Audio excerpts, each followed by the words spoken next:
Muy buenas noches. Si les parece, vamos a dar comienzo al cierre del 6º Congreso. Les agradecemos muchísimo a todos y todas ustedes por acompañarnos en este cierre. Como ustedes saben, es el 6º Congreso de Economía Política, que en esta oportunidad denominamos la economía argentina en una encrucijada. Bueno, tengo que decirles básicamente, en un cierre de 1 minuto, que conveníamos que quizá fue el congreso de mayor concurrencia de gente, de público, a nuestras 11 mesas que hubo desde la inauguración de ayer martes a la mañana a este cierre. En esas 11 mesas hubo algo más de 70 ponencias, o sea, ponentes que presentaron sus investigaciones, sus ponencias ante el público. Todas las salas prácticamente estuvieron llenas, así que desde ese punto de vista estamos haciendo un balance muy, pero muy positivo. Estamos convencidos que, en fin, si hay que encontrar una raíz, una explicación a esta participación tan importante, quizás haya que ubicarla en este momento político, cultural de los espacios populares y democráticos de nuestro país, ya que venimos de un gran triunfo político electoral y vamos a ir a un gran triunfo político electoral el 27 de octubre, que abrirá, bueno, un nuevo tiempo para nuestro país. Seguramente, en este corto invierno, como dice Linera,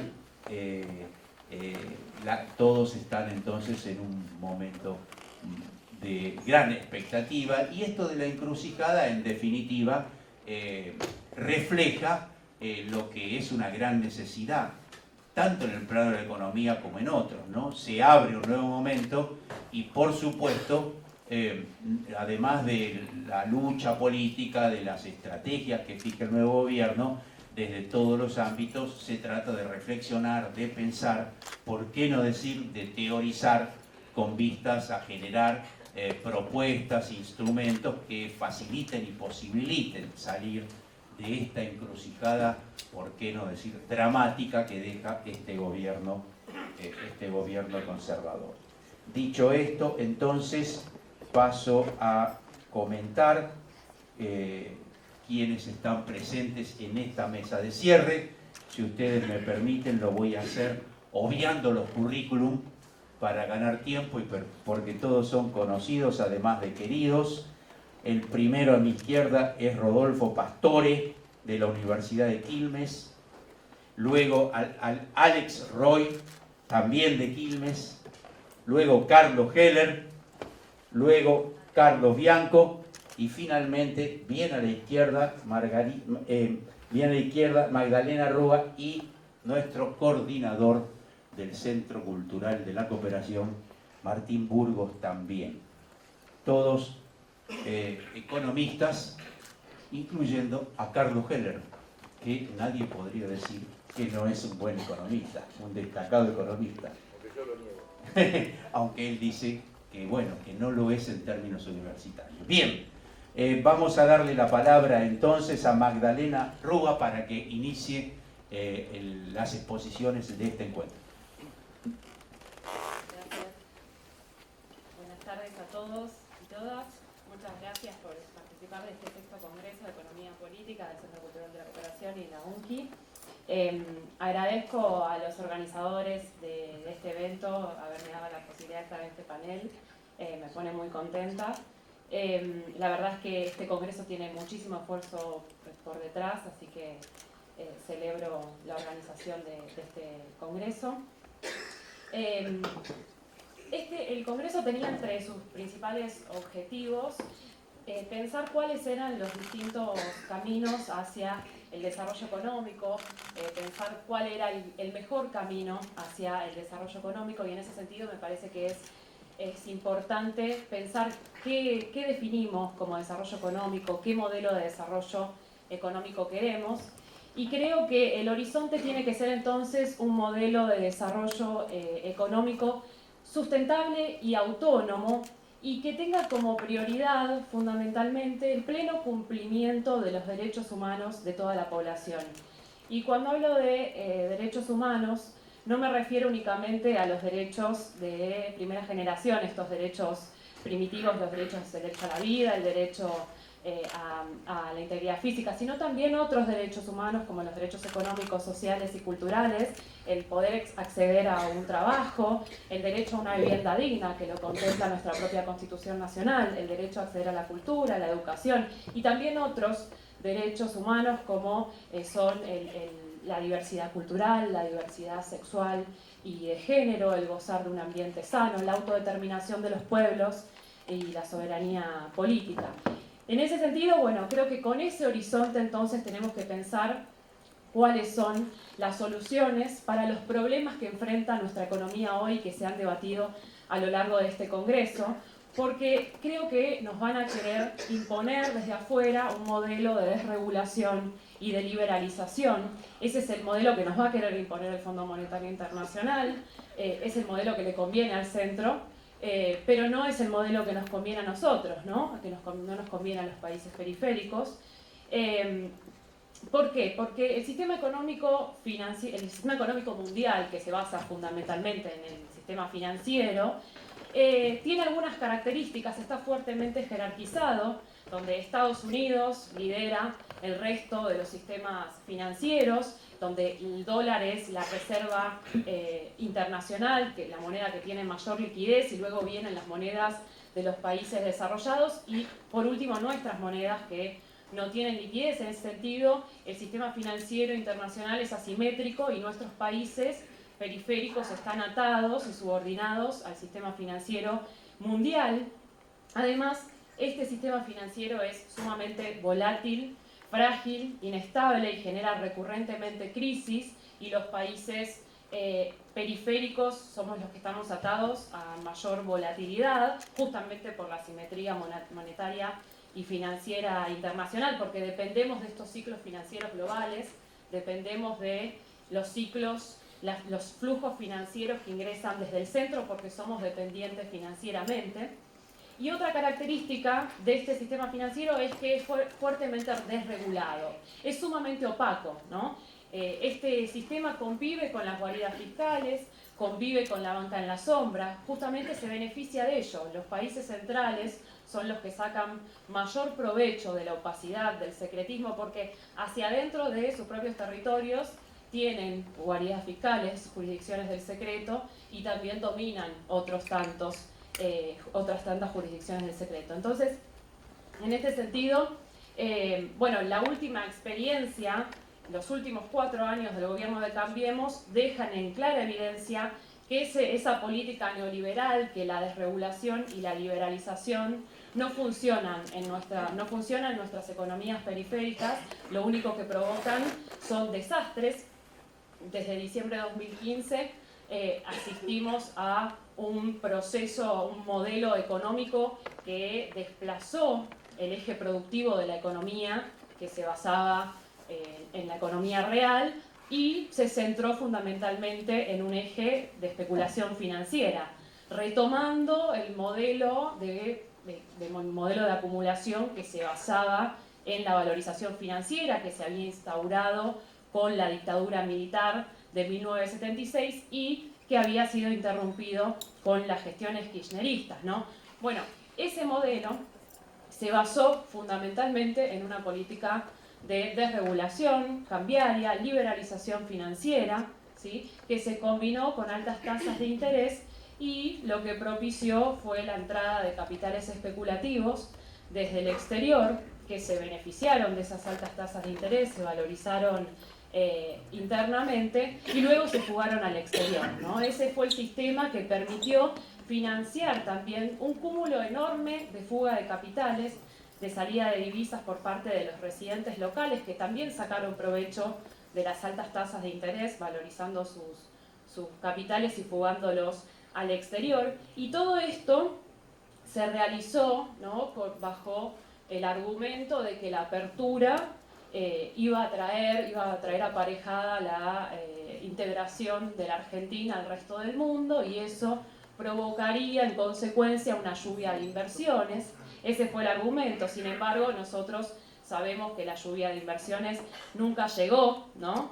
Por el contrario, vimos que este modelo de desregulación no solo no provoca la entrada de inversión productiva, sino que tampoco puede garantizar la permanencia de los capitales especulativos, porque lo que vimos es que en determinado momento, ante signos de agotamiento de este modelo de acumulación financiera que se basaba fundamentalmente en las LEVAC, cuando esa burbuja de las LEVAC empezó a crecer y a mostrar signos de agotamiento, los capitales especulativos se retiraron y generaron una crisis cambiaria muy importante, un cimbronazo cambiario, y sabemos cómo continúa la historia. El gobierno acudió al Fondo Monetario Internacional tomando un préstamo de 50.000 millones de dólares, sometiendo a nuestro pueblo argentino a un préstamo de 50.000 millones de dólares que luego se convirtió en 57.000 millones de dólares, y así llegamos a este estadio con una deuda externa, una deuda en moneda extranjera del sector público que se ha incrementado en 100.000 millones de dólares.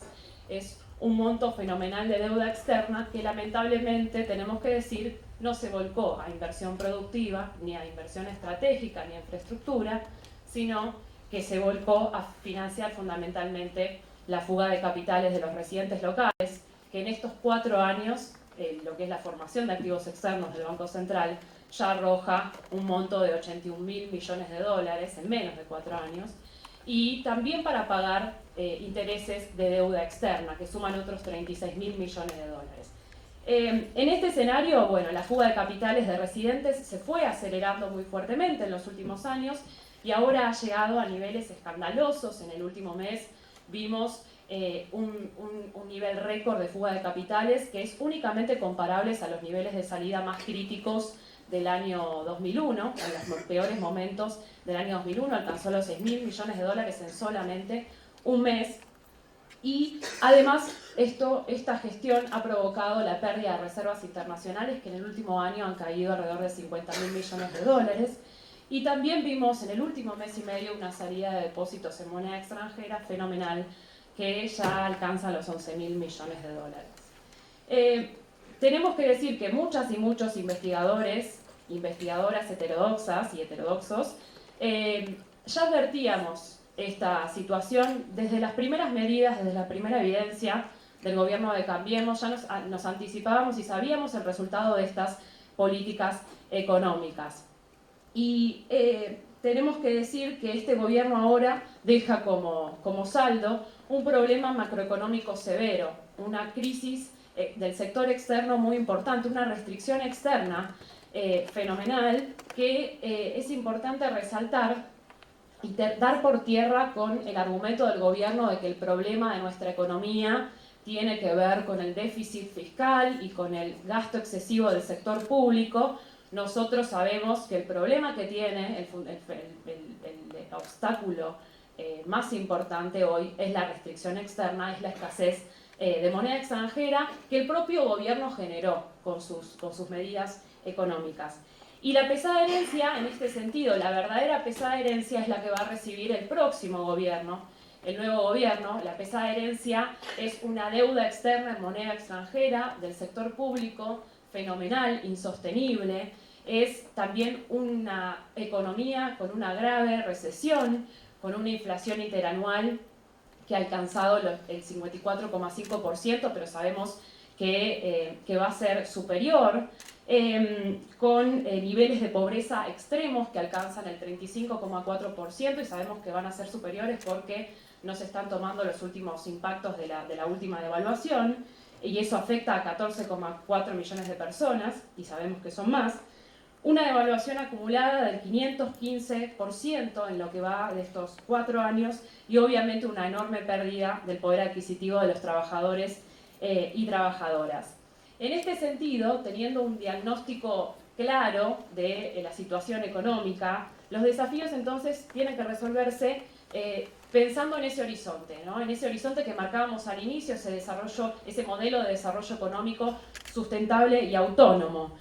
Porque los países periféricos estamos en desventaja frente al resto del mundo, ¿no? Estamos en desventaja frente a los países centrales, no tenemos la capacidad de emitir una divisa internacional, ¿sí? como sí lo tiene el centro.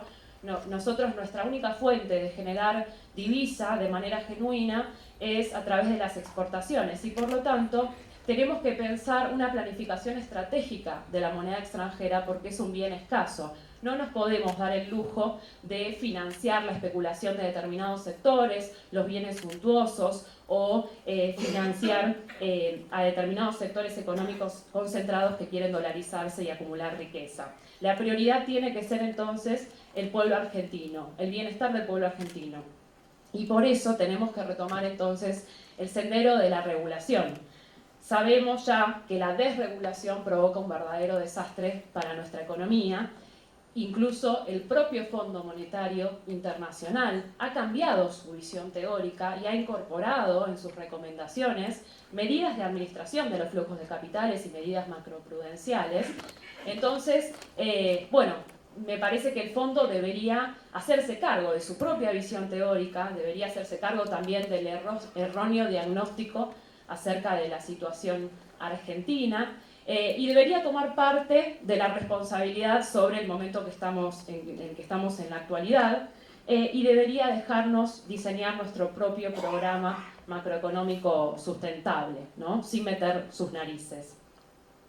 A lo largo de esta jornada de distintos paneles, que se presentaron muchas ponencias muy fructíferas, se atravesaron prácticamente todos los desafíos que enfrenta hoy la economía argentina y algunos puntos que voy a retomar, que me parece importante mencionar, quizás suenan un poco idílicos, pero en realidad son bastante posibles porque ya fueron logrados en otros momentos de la historia económica argentina. En ese sentido, creo que los principales desafíos del nuevo gobierno tienen que enfocarse en cerrar el desequilibrio externo, en reactivar la economía argentina, y para eso va a tener que restablecer el eje productivo de la economía, dinamizando el poder adquisitivo de los trabajadores y trabajadoras, sin olvidarnos de las trabajadoras, por favor. Hay que generar también fuentes de trabajo dignos para hombres y mujeres, también hay que diseñar una planificación estratégica para el desarrollo industrial, apuntalando las capacidades tecnológicas que tiene nuestro país, fortaleciendo la ciencia y la tecnología. Un punto importante es recuperar las herramientas regulatorias. Hay que desdolarizar la economía argentina, tenemos que terminar con este bimonetarismo, hay que fortalecer las capacidades de control del Estado, retomar los controles cambiarios, los controles de capitales, los controles en política comercial. Hay que mejorar las capacidades de control y hay que pensar en qué lugar le vamos a asignar a la moneda extranjera. Si creemos que es un bien estratégico y escaso, hay que asignarle entonces, hay que reorientarlo hacia las cuestiones que sean prioritarias para insumos estratégicos, para desarrollar la industria y para que crezca nuestro país. En ese sentido, la fuga de capitales, quiero decirlo, se ha convertido en un problema muy grave para la economía argentina y hoy vemos que no es solamente un elemento que presiona en momentos de escasez de divisas, sino que es un elemento que induce a la economía a alcanzar una situación de restricción externa. Por eso me parece que hay que tomar cartas en el asunto. Y por último, el último desafío que es muy importante tiene que ver con resolver el problema del endeudamiento externo y resolverlo teniendo en cuenta que el objetivo es ganar autonomía, para que no nos condicionen más la política económica y la soberanía política de nuestro país. Nada más, muchísimas gracias. Gracias, Magdalena. Le damos la palabra a Rodolfo Pastore. Bueno, buenas tardes. Bueno, es un gusto nuevamente estar aquí cerrando el congreso que organizamos conjuntamente la Universidad de Quilmes, el Departamento de Economía y Administración específicamente y el Centro Cultural de la Cooperación. Estos 5 congresos previos han tenido un contexto distinto, digamos. Los últimos han sido un contexto muy adverso y ahora estamos en ese sentido con expectativas y creo que la definición de la consigna que define este congreso nos pone justamente, fue hecha hace un tiempo, o sea, antes de tener las novedades que tenemos políticamente hoy, pero nos pone más, digamos, poniendo eje y reconocimiento a la situación en que estamos, sobre todo en proyección, digamos, ¿no? En ese sentido, yo quería marcar un par de cuestiones en lo que hace a algunas agendas que están presentes, que estuvieron presentes en los debates en el Congreso, pero con algunas puntualizaciones a partir de la especificidad, en mi caso, desde los temas que trabajo, que están vinculados particularmente a la economía popular, social, solidaria, ¿no? Y en ese sentido quería como poner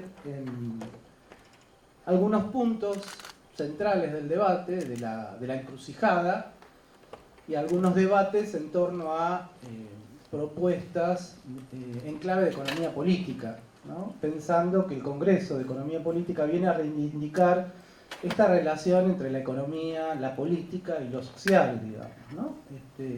Y eso creo que es una marca distintiva, digamos, y un poco está presente en todos los ejes del Congreso. Hemos ido creciendo en ejes nuevos. En los primeros congresos no teníamos el eje economía social, ahora está presente con varias mesas, lo mismo pasó con economía y género y demás, ¿no? Entonces me parece que en ese sentido también se ha ido avanzando en una agenda y quería poner de relieve algunas cuestiones. No me voy a referir a lo que creo que ya Magdalena lo puso muy bien en la agenda, es una cuestión central, llamémosle financiarización, valorización financiera, es otra forma de decirle. A mí la palabra financiarización me parece que le da una dimensión más compleja a la cuestión, en tanto que pone en la agenda no solamente de la valorización financiera de los grandes capitales, y particularmente de los capitales especulativos, transnacionales, etcétera, y de la lógica neoliberal asociada a eso, sino que también pone a toda la sociedad en una lógica de financiarización, ¿no?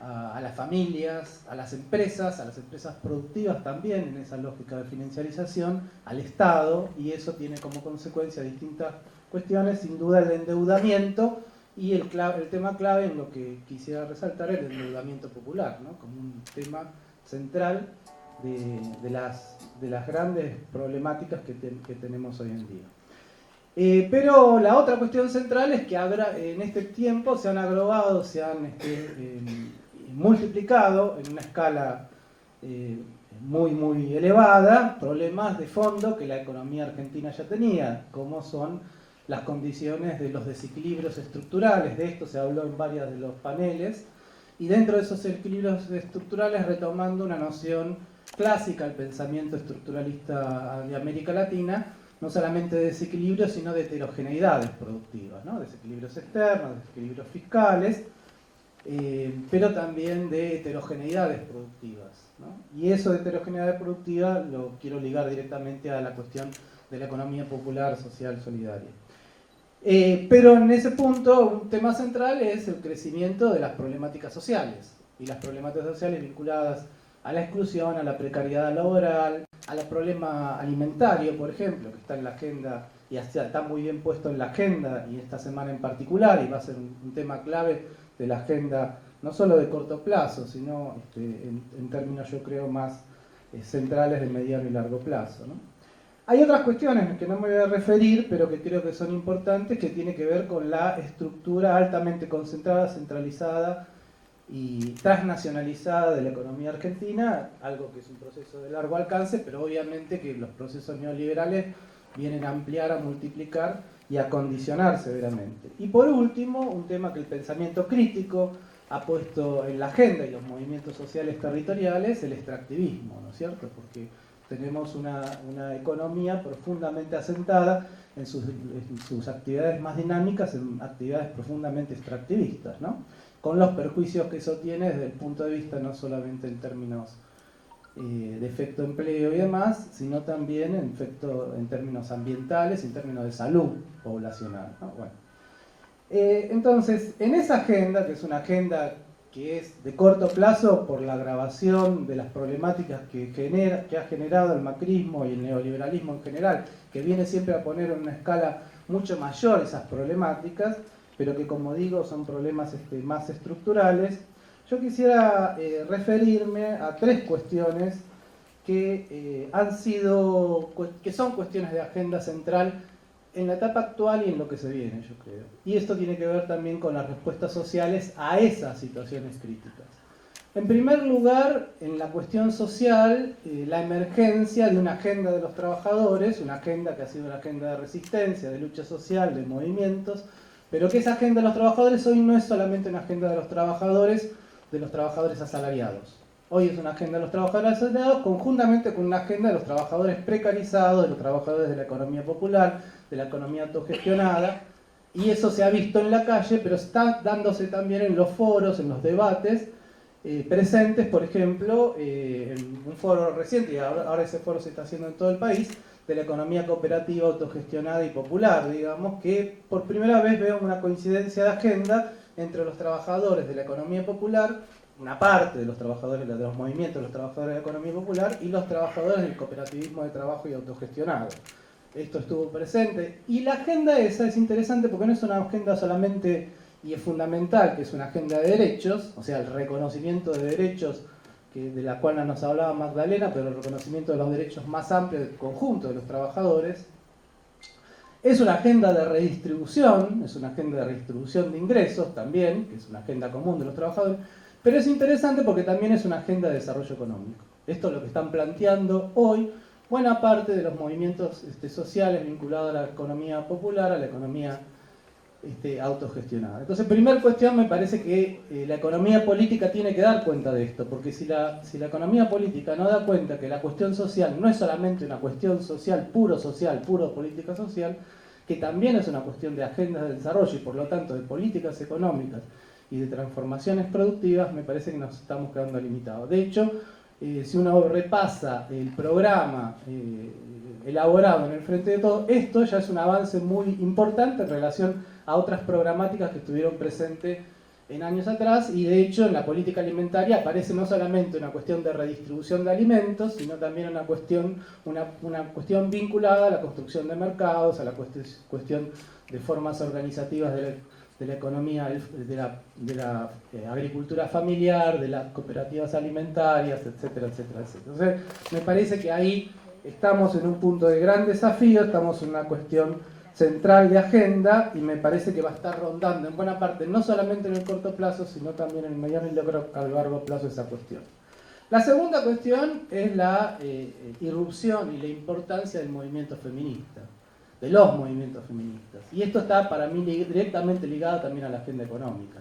Hoy la economía del cuidado, ayer compartimos la primera mesa de apertura sobre ciencia y tecnología, y dentro de las nuevas cuestiones que habría que poner en agenda, nos decía una de las expositoras, está la economía del cuidado también como política de ciencia y tecnología, de tecnologías sociales.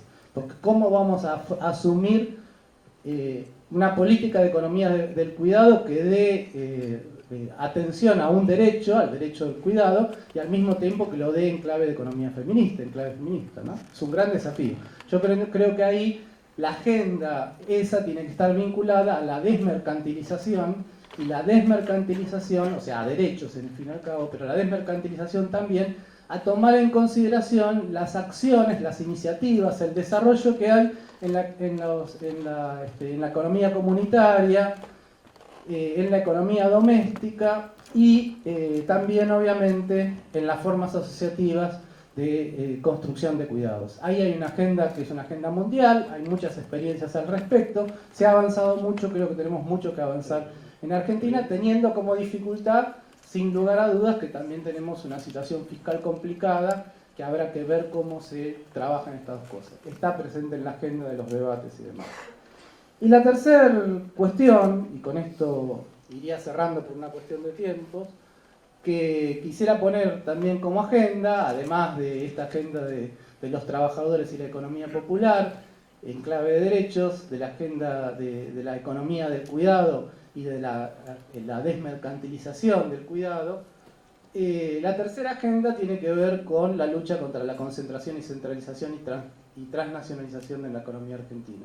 Esto es una lucha obviamente política, es una lucha que sin lugar a dudas el rol del Estado es clave, pero me parece que en una agenda de construcción de pactos sociales, acuerdos sociales, y replanteando esos acuerdos sociales para el siglo XXI y no solamente, digamos, planteados como acuerdos sociales que se planteaban a mitad del siglo XX, sin duda hay que, como se hizo en los años 50, en los años 40, hay que reconformar esas mesas de acuerdos sociales con actores nuevos que tienen que ser reconocidos y validados en esas construcciones colectivas. Y ahí la agenda central es la democratización económica. Y en la clave de la democratización económica estamos sin duda en un espacio vinculado a una gran experiencia cooperativa en términos de financieros, pero tenemos toda una construcción de empresas democráticas, que es el cooperativismo ya no la economía popular, sino el cooperativismo en clave de cooperativas de servicio, cooperativas de producción, cooperativas agropecuarias, cooperativas distintas formas de finanzas solidarias, etcétera, tiene que ser una parte central de una agenda hoy de una política nacional, popular y democrática. Y en ese sentido, también es muy interesante que hay ya planteos conjuntos, no solamente de Cooperar, por ejemplo, que ha hecho un documento muy interesante en términos de planteo del Plan Nacional de Desarrollo, como máxima expresión del cooperativismo, de las empresas cooperativas de nuestro país, sino los 10 puntos de la economía solidaria que plantearon todas las confederaciones nacionales de cooperativas y mutuales de este país, ¿no? Me parece que ahí hay una agenda muy interesante para tomar, para validar y obviamente para poner con peso en la escena pública y en la escena política, ¿no? Creo que eso también tiene que ser parte de los debates económicos y no solamente de los debates sociales. No es una cuestión de economía informal o economía formal. La informalidad está en las grandes cadenas, en las cadenas de valor de las grandes empresas, y eso no es lo que define la cuestión. Lo que define la cuestión, en este sentido, desde mi punto de vista, tiene que ver con una política de derechos, en particular de derechos para el conjunto de los trabajadores y de redistribución del ingreso, obviamente, con una política de desmercantilización de aquello que tiene que ver con los cuidados y con el desarrollo comunitario, y con una política de democratización económica. Y para eso, pensar el desarrollo en esa clave, creo que son pistas y actores presentes que nos dan señales por dónde rumbear. Bueno, así que esas eran mis ideas principales. Muchas gracias. Gracias, Rodolfo Pastor, y le damos la palabra a Alex Roy. Muchas gracias. Buenas tardes a todos, a todas. Gracias por la invitación a esta mesa. Un gusto compartirla con los compañeros y la compañera. Gracias a Martín por la invitación. Yo como soy una especie de infiltrado en la mesa porque soy sociólogo. Ah, perdón. No, pero es una infiltración que siempre uso a mi favor, pues siempre es mejor ser economista que sociólogo cuando uno habla en un coloquio de economía política. Pero justamente me otorgo ese lugar de diferenciación para hablar de una cuestión específica, para no redundar con lo que dijeron y por ahí dirán mis colegas de mesa, para justamente ahondar en una de las dimensiones de la economía política, en que lo propio de la economía política tiene que ver con que atrás de todas las relaciones materiales hay sujetos políticos. Con lo cual hay una pregunta sobre las encrucijadas en la cual nos confrontamos hoy en día en la economía argentina, que tiene que ver con los sujetos que hay en la economía política, es decir, en aquellas relaciones que hay atrás de las relaciones materiales, que es la gran pregunta que en general ocupa la economía política. Y eso implica, entonces, hacerse una pregunta. ¿Cuáles son esos sujetos políticos hoy en día? Porque justamente uno de los problemas, uno de los grandes desafíos que hay en muchas sociedades y en la nuestra también, es poder identificar los sujetos políticos de la economía política contemporánea. ¿Por qué está esa dificultad? ¿Y qué podemos aportar desde el punto de vista de lo que ocurre en la vida social a la comprensión de esos sujetos políticos? En primer lugar, como marcaron ya tanto Magdalena como Rodolfo, que estamos efectivamente en un proceso de financiarización. Dicho eso, ¿qué significa? Que básicamente la forma en la cual se había estructurado el capitalismo y el conflicto entre capital y trabajo se transformó el conflicto entre capital y trabajo. ¿Qué significa que se transformó el conflicto entre capital y trabajo? Es que hoy en día el capital es heterogéneo y el trabajo, por efecto de la heterogenización del capital, es heterogéneo también. Con lo cual ahí tenemos un gran problema cuando nos hacemos una pregunta sobre el sujeto. Porque estamos acostumbrados a pensar el sujeto en un universo en el cual el capital es homogéneo y el trabajo es homogéneo. Y que la disputa central en ese capitalismo es una disputa en términos dialécticos. Es decir, el viejo anhelo de los sujetos políticos del capitalismo industrial era un anhelo dialéctico, es decir, de sustituir a los propietarios de los medios de producción en algún momento. Ese era el sueño obrero, alcanzable por vía revolucionaria o vía reformista, pero eso estaba en el imaginario laboral. ¿Qué pasa con la finanza? Que la finanza hace estallar ese sueño. ¿Por qué hace estallar ese sueño? Porque hace estallar la dialéctica. O sea que el sujeto contemporáneo, del capitalismo contemporáneo, sujeto político, ya no es un sujeto del mundo dialéctico. ¿En qué sentido? Que ya no busca sustituir al propietario de medio de producción. ¿Por qué? Porque ¿quién domina el capitalismo hoy en día? Los financistas. Y así como el trabajador quería ser patrón en lugar del patrón, el trabajador no quiere ser rentista en lugar del rentista. Y eso es un desplazamiento fundamental desde el punto de vista político y desde el punto de vista de la economía política contemporánea. Porque aquí hay un nuevo sujeto político. Un nuevo sujeto político que se caracteriza por el hecho que no quiere sustituir a quien domina. Eso ocurre ya desde los años 60, pero se va fortaleciendo en el mundo entero, y se articula con otras luchas, que nombro rápidamente, retomando el análisis que hace Lazzarato en su último libro, que se llama Guerras y Capital, que tienen que ver justamente con los conflictos feministas, que tampoco son dialécticos, no hay una idea de la mujer en el lugar del hombre, los conflictos descoloniales, que tampoco son dialécticos, no hay una idea del negro en el lugar del blanco, o los conflictos ecológicos, que tampoco tienen una característica dialéctica. Es decir, los grandes conflictos estructurales del capitalismo contemporáneo ya no son dialécticos, ni en el conflicto de capital-trabajo, ni en los otros conflictos de desafío a las dominaciones que hoy en día se estructuran en el mundo y también en Argentina. ¿Y eso a qué nos lleva? Nos lleva a que hoy en día hay un tipo de acumulación del capital que podríamos caracterizar como una acumulación más allá del trabajo, es decir, que disimula su lógica de dominación.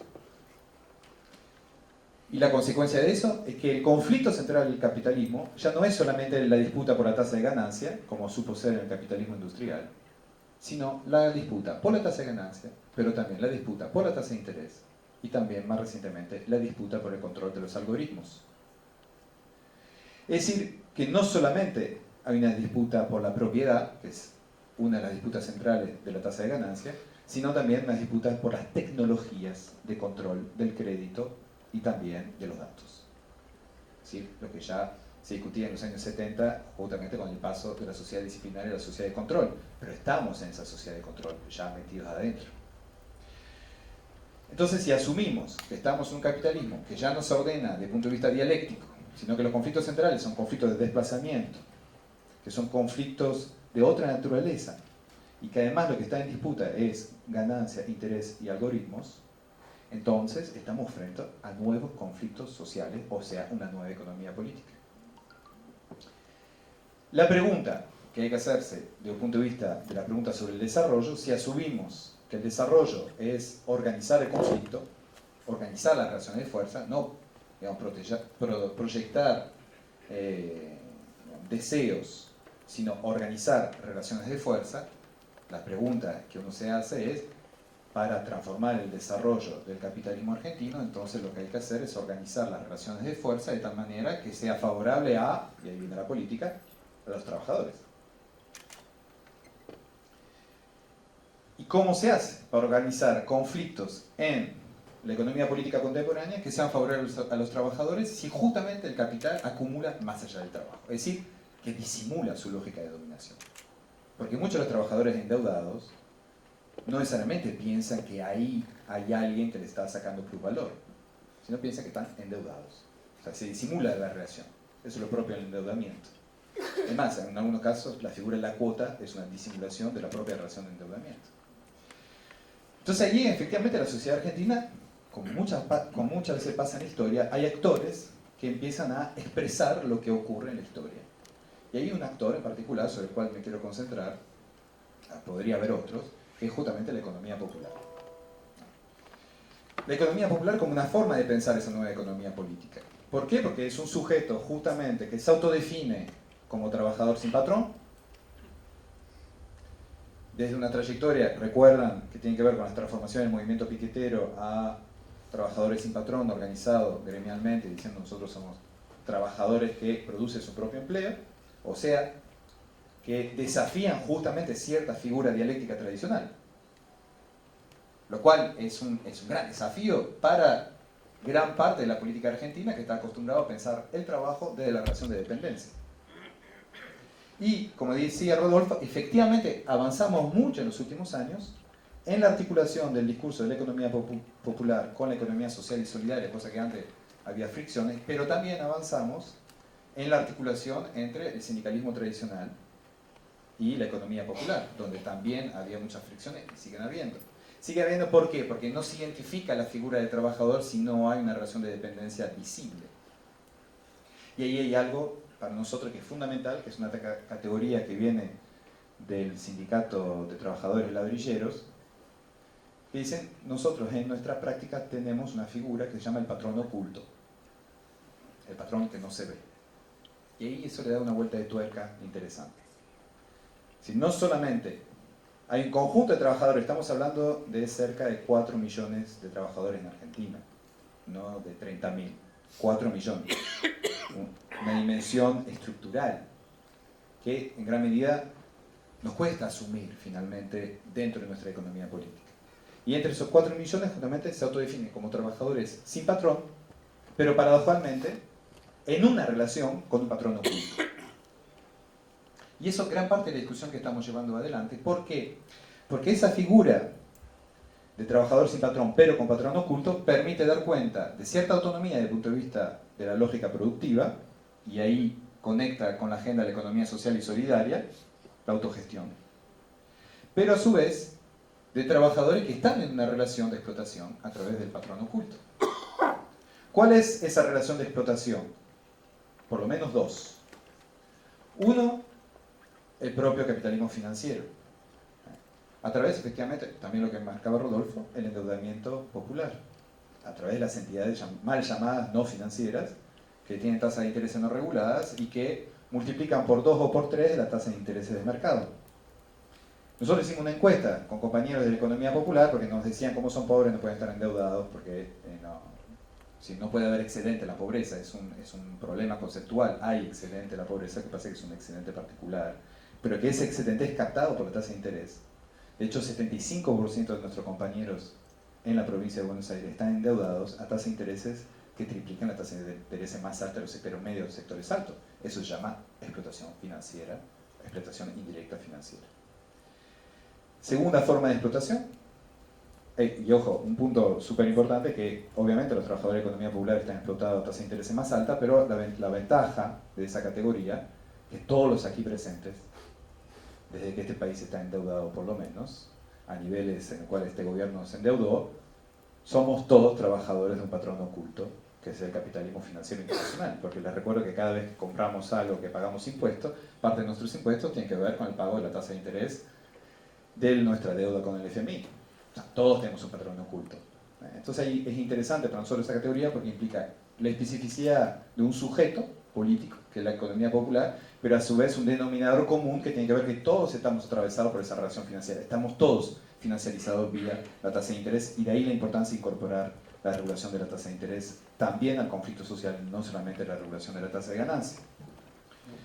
Entonces, en ese sentido, la economía popular empieza a tener una característica específica, que son, entonces, compañeros, trabajadores, que se autodefinen desde el punto de vista simbólico como trabajadores, punto uno. Eso no es evidente en otro lugar del mundo, no ocurre así.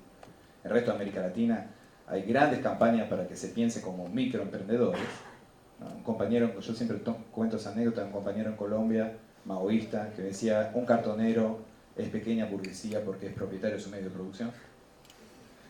Entonces, el desplazamiento, el problema no es la propiedad de los medios de producción, el problema es la capacidad de acumulación originaria que hay en una actividad productiva particular, que te permite pegar un salto o no. Con lo cual es un nivel de disputa sobre la acumulación, no solamente la propiedad. Entonces, hay una identificación como trabajadores en el plano simbólico, hay una demanda de organización gremial y una demanda de derechos equivalente a cualquier trabajador en el plano político, y hay una relación de explotación establecida en el plano económico, tanto desde el punto de vista financiero como desde el punto de vista laboral. En el plano laboral tiene que ver con otros tipos de patrones ocultos que son básicamente los intermediarios que hay en la economía popular, que son muchos. Y podría agarrar sector por sector, si quieren, cartoneros, economía del cuidado, etcétera, etcétera, donde en cada uno hay efectivamente mediaciones que juegan. Entonces, para nosotros, ese sujeto político, justamente, como trabajador sin patrón, emerge dentro de la escena política, justamente desafiando ¿qué?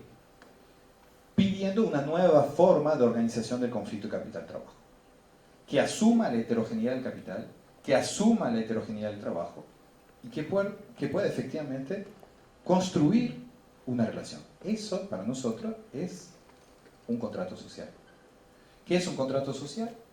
Sino la articulación de un conflicto y la forma de resolver los conflictos estructurales de una sociedad. Entonces, en ese sentido, para nosotros es clave instalar en el corazón de la economía política justamente los conflictos dentro del capital heterogéneo y del trabajo heterogéneo. Por eso nosotros hablamos de una nueva institucionalidad de la economía popular, una institucionalidad específica que atienda a ese sujeto. Pero una institucionalidad que no está separada del mundo del trabajo, es una institucionalidad que está dentro del mundo del trabajo, entendiendo su heterogeneidad y su especificidad, porque no es lo mismo efectivamente un trabajador con patrón visible que un trabajador con patrón oculto, desde el punto de vista de la institucionalidad. Y sobre eso estamos tratando de avanzar. Y termino con eso, que me parece fundamental. Toda economía política nueva requiere también una disputa en el plano de los imaginarios. Y ahí es clave, creo, también incorporar dentro del imaginario, digo incorporar, no expulsar, agregar, heterogenizar dentro de los imaginarios del desarrollo el lugar que tiene la economía popular. Eso es un gran desafío. No desde el lugar de la negatividad, del peso, sino porque finalmente, si se fijan cuáles son las actividades que llevan adelante a los trabajadores de la economía popular, son justamente todas las actividades que el capital dejó de lado. Comer bien, la agricultura familiar, reciclar, los cartoneros, cuidar adultos mayores y primera infancia. Las compañeras de la economía popular, 800.000 compañeras más o menos, que están en ese rubro totalmente invisibilizado dentro de la economía. Y podría seguir. Entonces hay algo en lo cual nosotros creo deberíamos contribuir en esa economía política e identificar el carácter positivo del mundo popular dentro de los imaginarios del desarrollo. Creo que esos son los grandes desafíos de la contemporaneidad: asumir la heterogeneidad, asumir la crisis y la dialéctica y por ende nuevas formas de conflictos, que lleva a asumir distintos sujetos, que lleva a asumir distintos conflictos, nuevas institucionalidades e imaginarios ampliados. Ojalá podamos conjuntamente lograrlo en la próxima etapa. Muchas gracias. Gracias, Alex Roy. Le damos la palabra a Carlos Bianco.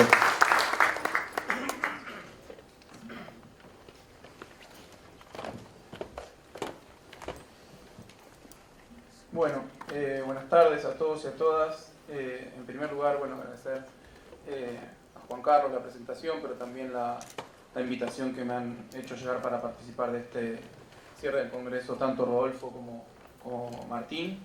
Y obviamente para mí es un honor estar acá en esta mesa junto con Magdalena, con Carlos y con Alexander. También quería agradecerle a Sergio Paz, vicedirector del departamento, a Héctor Vázquez, director de la carrera de Economía de la Universidad de Quilmes, y a todos los presentes, pero también en particular a todos los colegas y compañeros de la Universidad de Quilmes, que veo varios en el público, y puntualmente también agradecer la presencia de Giselle, que se vino desde La Plata, que es una gran compañera que nos ha estado acompañando a Axel y a su grupo, a su equipo de campaña por toda la provincia, y que además de eso, además de ser una gran compañera y amiga, además de eso es hermana de una persona que nosotros queremos mucho y que creo que acá probablemente todos también quieren mucho, que es Cristina Fernández de Kirchner.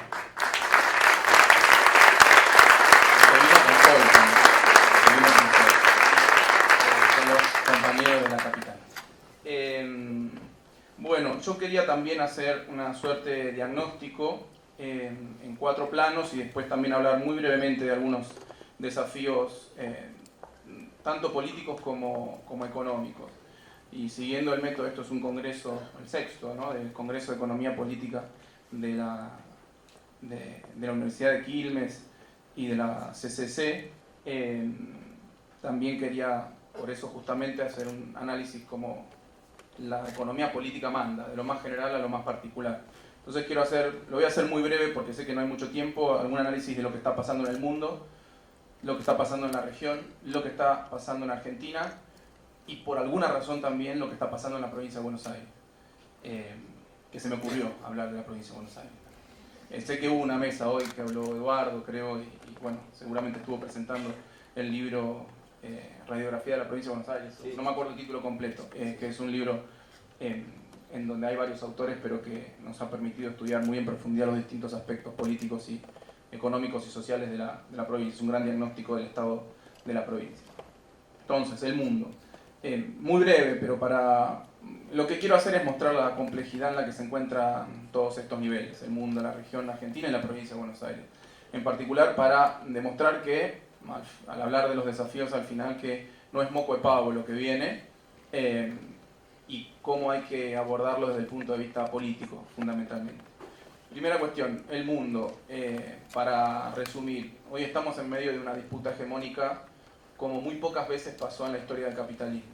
Y la disputa hegemónica, como todos sabrán, es entre Estados Unidos y la República Popular China. Esa disputa hegemónica tiene varios campos, pero los más conocidos son el campo tecnológico, el campo comercial, digamos, la guerra tecnológica, que se expresa probablemente más claramente entre los impedimentos de los Estados Unidos en que las redes de tecnología 5G no se desplieguen por el mundo. Esa es la forma probablemente más clara en que se expresa, como decía, ese combate tecnológico. En la guerra comercial, aumentos de uno y otro lado de los aranceles y de las prohibiciones y de las retaliaciones comerciales, que se están disputando los mercados mundiales, y también financieros, con el interés ya muy claro y muy definido y expresamente definido de la República Popular China de que el yuan se transforme en dinero mundial en el más breve plazo posible. Y lo que quiero decir respecto de eso, de esa disputa hegemónica que está teniendo lugar hoy en día entre Estados Unidos y China, que en general son procesos que no duran poquitos años. A mí me gusta mucho mirar la historia económica del capitalismo y de las naciones, pero también del capitalismo en general. Cuando uno observa ese tipo de disputas hegemónicas, yo me animo a decir que hubo 2 grandes disputas hegemónicas que se saldaron de distinta forma. La primera fue hacia finales del siglo XIX, cuando el Reino Unido, Inglaterra, estaba perdiendo potencia industrial, llamémoslo así, o liderazgo tecnológico, y le empezaron a aparecer varios competidores, entre ellos Estados Unidos y Alemania. Son las épocas de lo que se conoció como el imperialismo, donde varios países se disputaban directamente distintas partes, mercados, pero también partes físicas, geográficas del territorio, y obviamente que eso también tenía un componente comercial, tenía un componente financiero, tenía un componente tecnológico. Fue un proceso que duró más de 70 años hasta que se definió que la nueva hegemonía la tenían los Estados Unidos. En el medio hubo crisis económicas, en el medio hubo guerras mundiales, etc. Fue una forma de definir la disputa muy sangrienta y muy costosa en términos sociales para la humanidad. Pero se definió, y una vez que se definió, apareció Estados Unidos como hegemonía y empezó el proceso de crecimiento fuerte. Durante esos 70 años, el capitalismo estuvo en crisis o con pequeñas salidas y nuevos debacles, retrocesos, avances, pero pequeños.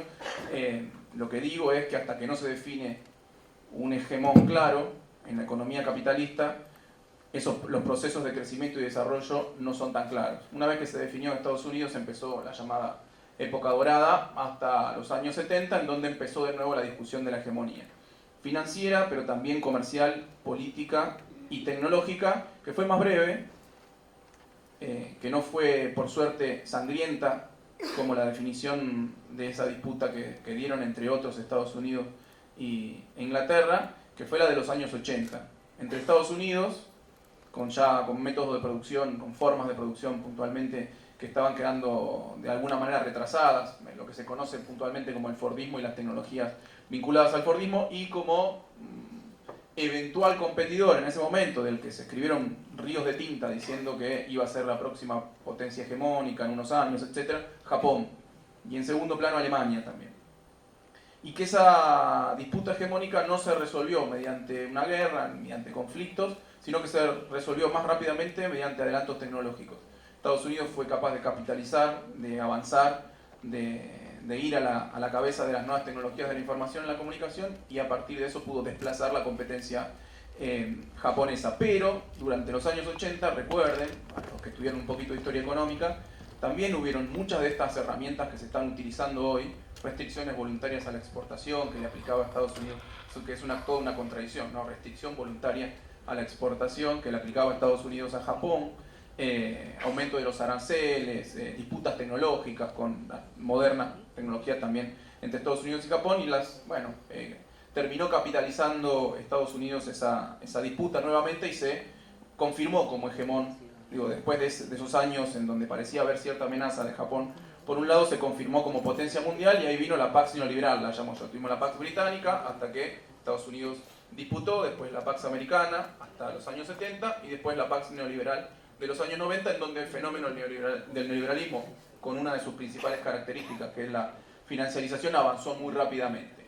¿Hasta cuándo? Hasta que empezó otra disputa hegemónica, y ahora esta vez con China. Y esa disputa hegemónica uno más o menos que hasta le puede poner fecha, que es el año 2001, cuando China ingresa a la Organización Mundial del Comercio y se empieza a erigir como en un potente competidor productivo, tecnológico y comercial de los Estados Unidos. Lo que quiero decir respecto de todo este muy breve y muy superficial paneo de la estructura económica mundial actual es que creo que nos quedan muchos años de inestabilidad económica, política, comercial, tecnológica, eventualmente militar, ojalá que no. Pero que no van a ser años sencillos. Inclusive hoy hay rasgos muy claros: la volatilidad financiera, la caída de los flujos de inversión extranjera directa en los últimos 2 años, la ralentización del grado de crecimiento de la producción mundial y del comercio.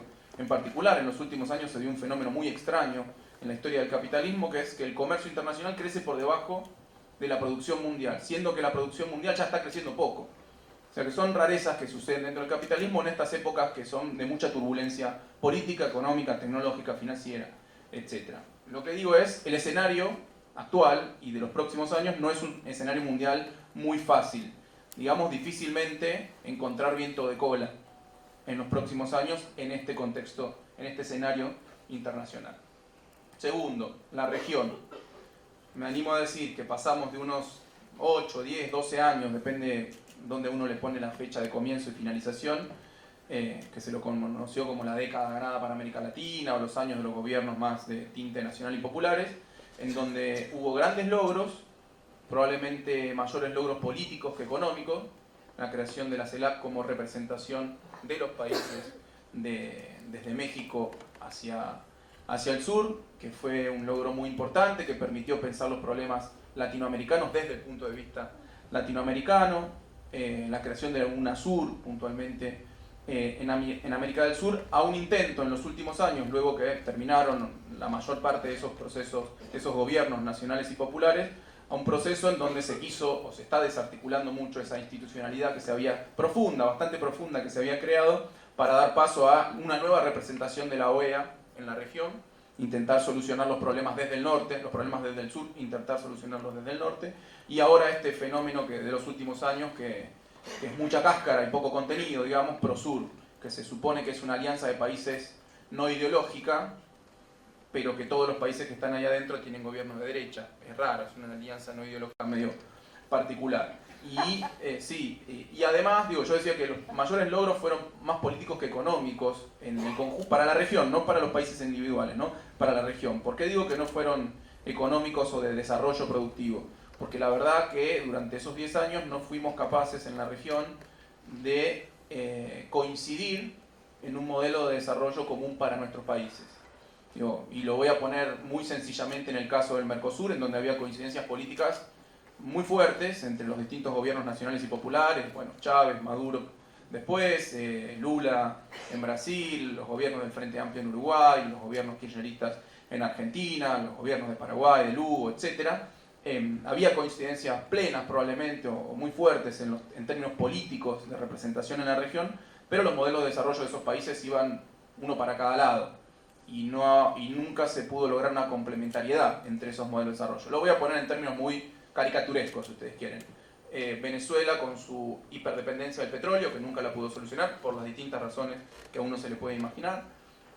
Brasil sin definir un modelo productivo muy claro, o sí, muy basado en las transbrasileñas o las transnacionales brasileñas que se habían generado, muchas de ellas mucho más basadas en ventajas naturales que en la burguesía paulista, digamos, los productores de proteína animal, los exportadores de pollo, de cerdo, de los grandes frigoríficos brasileños, las empresas también, las empresas ancla nacionales, Petrobras, etcétera, pero que dejó de lado de una preocupación fuerte, se limitó la preocupación por el aparato industrial más tradicional brasileño de alguna forma. También los bancos fueron un sector muy favorecido durante los años progresistas, llamémoslo, en Brasil. Después, Uruguay, que se había desindustrializado muy fuerte durante los años 90 y que había definido su modelo de inserción internacional sobre la base de aprovechamiento de sus materias primas, los cultivos de clima templado, la ganadería, la lechería, por un lado, y por otro lado en transformarse un hub de servicios de distinto tipo, más tradicionales como el turismo, pero más financieros, más modernos como los desarrollos que hay en software también en Uruguay, pero que era eso, digamos, era un modelo de desarrollo productivo que no tenía directamente en cuenta la industria, y tienen razón los uruguayos porque se habían desindustrializado por las consecuencias que trajo la construcción del Mercosur en los 90. Y Argentina y Paraguay con un discurso y una práctica industrialista, pero de diversa índole. Argentina tratando de llevar adelante un proceso de industrialización sobre la base de salarios razonables, salarios altos con buen poder adquisitivo para la nación, y en muchos casos con sustitución de importaciones. Paraguay con un proceso más parecido a las maquilas centroamericanas, ¿sí? En donde la ventaja comparativa que ofrecía Paraguay, inclusive lo decía públicamente el gobierno, que era una industrialización que se basaba sobre tres ventajas: bajos impuestos, mano de obra muy barata y energía muy barata. Eso no era compatible con el modelo industrial argentino. Lo que quiero decir, más allá de las caricaturizaciones, como dije antes, de los modelos, es que no eran modelos directamente compatibles entre sí y costó mucho poner en funcionamiento ese Mercosur productivo más allá de las coincidencias políticas. Puntualmente hoy, cuando uno analiza los países más grandes, por lo menos, de América del Sur, observa una fuerte inestabilidad política, es un territorio claramente en disputa entre las fuerzas más nacional, populares, progresistas y la derecha, una gran inestabilidad política. 6 de los 10 países grandes de América del Sur están con procesos muy fuertes de inestabilidad política y crisis económica. Ecuador hoy, Venezuela desde hace tiempo, Brasil, Argentina, Colombia, Perú. Y con los otros 4 países con cierta estabilidad: Bolivia, Paraguay, Chile y Uruguay. O sea que, pero los más grandes claramente están con un problema muy fuerte de inestabilidad política y crisis económicas. Es decir, la región tampoco está ayudando demasiado a una salida de la crisis económica que tiene la Argentina, y me parece que hasta dentro de un tiempo tampoco va a ser un tractor de la economía. La economía argentina, ¿sí? Ahora, la Argentina. El mundo, la región, Argentina. Esto creo que ya lo he presentado en algún otro congreso acá, pero lo voy a decir muy sencillamente.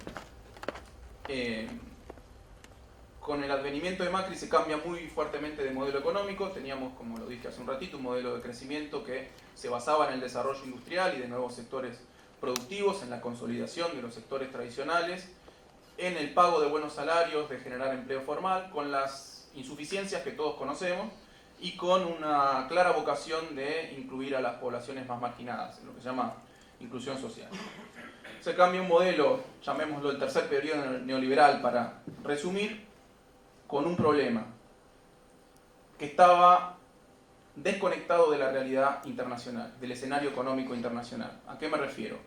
Y me animo a decir cuál era el modelo que tenía en la cabeza Macri, suponiendo que Macri tenía buenas intenciones. Y que tenía cabeza. Pero bueno, supongamos, no escuché. Pero supongamos que Macri traía buenas intenciones para la Argentina y traía un modelo económico para la Argentina, que yo creo que era el siguiente. Que lo dijo además, pero uno lo pone todo junto y parece un modelo consistente. Boom exportador, ¿sí? Por un lado lo dijo un montón de veces, que Argentina va a tener un boom, iba a tener a partir de 2015 un boom exportador. Para eso le mejoró la rentabilidad de los exportadores, bajando todas las restricciones a la exportación y devaluando muchas veces la moneda, y dando señales a los mercados del mundo, tratando de negociar acuerdos de libre comercio, profundizaciones de la inserción internacional dependiente de la Argentina. Bueno, hizo un montón de cosas para lograr un boom exportador. No las logró. Después veo. Pero pongamos las patas del modelo. El boom exportador, la lluvia de inversiones, ¿sí? Para eso desreguló la entrada y salida de capitales, dio señales también a las grandes transnacionales, a los mercados, etcétera, etcétera.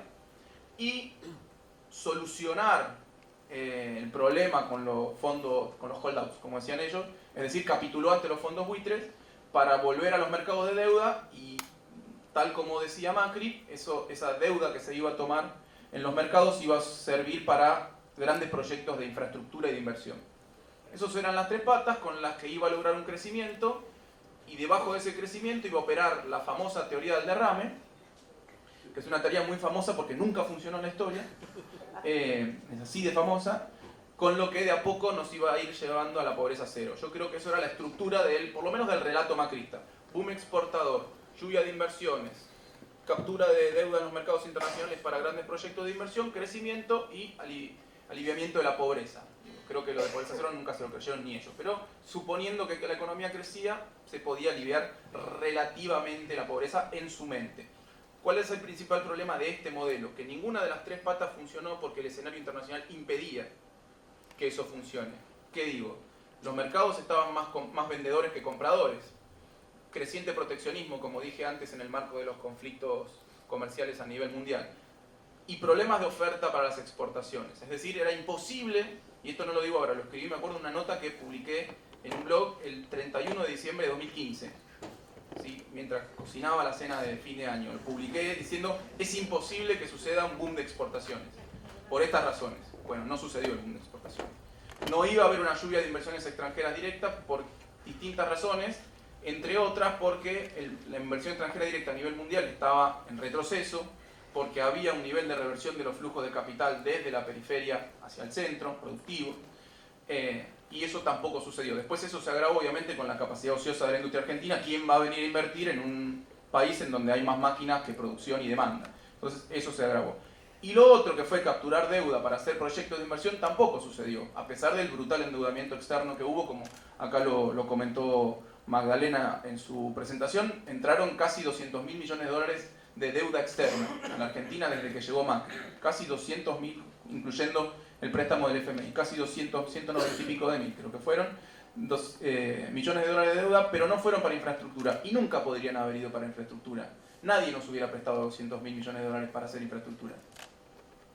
Los fondos, los grandes especuladores internacionales, los grandes inversores internacionales no prestan para hacer infraestructura. Prestan para obtener ganancias rápidas y desreguladas para llevarse la ganancia.